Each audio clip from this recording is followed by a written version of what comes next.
এই তাওহীদের রুবুবিয়্যাত বলা হয় এই সমস্ত বস্তুকে, এই গোটা বিশ্বকে পরিচালনা করা, গোটা বিশ্বকে সংরক্ষণ করা, এই গোটা বিশ্বকে নিয়ন্ত্রণ করা, এই সমস্ত কিছুই তাওহীদের রুবুবিয়্যাতের মধ্যে আসে।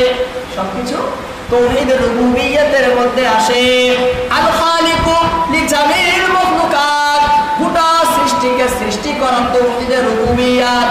আর রাযিকু লিজামিল তাওয়াবি ওয়াল আদামি কিনা ওয়া গায়রিহিম, এই জন্তু জীবজন্তুর সকলকে জীবিকা দান করাও হলো তাওহীদের রুবুবিয়্যাত। মালিকুল মুলক ওয়াল মুদাব্বিরু লিশুউনিল আলামি কুল্লিহি, গোটা বিশ্বের সাম্রাজ্য নিজের অস্তিত্বে নেওয়া, নিজের অধীনে নেওয়াও হলো তাওহীদের রুবুবিয়্যাত।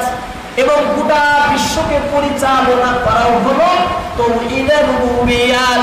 ইউয়াল্লি ওয়া ইয়াজিল, কাউকে সাম্রাজ্য দান করা, কাউকে ক্ষমতা দান করা, কার কাছ থেকে সাম্রাজ্যকে কেড়ে নেওয়া, কার কাছ থেকে ক্ষমতাকে কেড়ে নেওয়াও হলো তাওহীদের রুবুবিয়্যাত। ওয়া ইজ্জু ওয়া ইজল্লু, কাউকে সম্মান দান করা, কাউকে অসম্মান করাও এই হলো তাওহীদের রুবুবিয়্যাত। আল কাদিরু আলা কুল্লি শাই, গোটা সৃষ্টির ভিতরে অধীনস্থ বিস্তার করা, কর্তৃত্ব বিস্তার করা, নিজের স্বাধীনতা বিস্তার করা, নিজের ক্ষমতা পাওয়ারকে বিস্তার করা, নিজের ক্ষমতাকে প্রয়োগ করাও হলো তাওহীদের রুবুবিয়্যাত। ইউসাররিফুল লাইলা ওয়ান নাহার, এই রাত দিনের ভিতরে অধিকার কায়েম করাও হলো তাওহীদের রুবুবিয়্যাত। ওয়া ইউহয়ী ওয়া ইউমীত, জীবন দান করা এবং মৃত্যু দান করাও হলো তাওহীদের রুবুবিয়্যাত।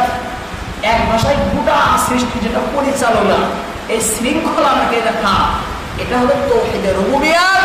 এই কাজটা একাই আল্লাহ করেন, এই কাজটা একাই আল্লাহ করেন। এর জন্য ক্লান্ত হন না, তন্দ্রা নিদ্রা তিনি পান না, তেনার কোন সময় ত্রুটি কেউ করেন না, সহায়ক কেউ তার নেই, কেউ সাহায্য তাকে করে না।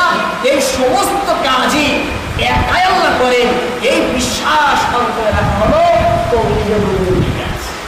তাওহীদের রুবুবিয়্যাত।